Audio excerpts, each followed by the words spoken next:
এত বড় সাইজের একটা মুরগি একটু পরেই কিন্তু একদম কিমা বানানো হবে।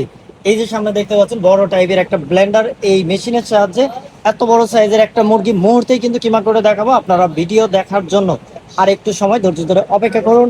আর এই পাশে হচ্ছে, এই যে দেখেন, এগুলো ধন্যবাদ ভর্তা না, চেপা শুটকির ভর্তা। আমরা এটা ভর্তা করব ব্লেন্ডারের সাহায্যে মাত্র 1 মিনিটে। 1 মিনিটের ভিতরে ভর্তা করব, তারপর আপনাদেরকে দেখাবো এবং এগুলা খাওয়ার জন্য ইনশাল্লাহ রেডি করবো। আর এই পাশে আছে এই যে জাপানি হলুদ, না দেশি হলুদ।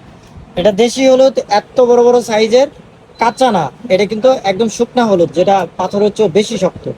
এটাও আজকে গুঁড়া করব এই ব্লেন্ডারের সাহায্যে।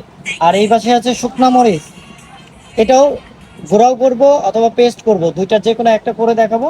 সবই দেখাবো আজকে এই ব্লেন্ডারের সাহায্যে। এটা অরপাট ব্লেন্ডার, এটা লাইভ একটু পরে শুরু হতে যাচ্ছে, তো সবাই লাইভটা দেখার জন্য অবশ্যই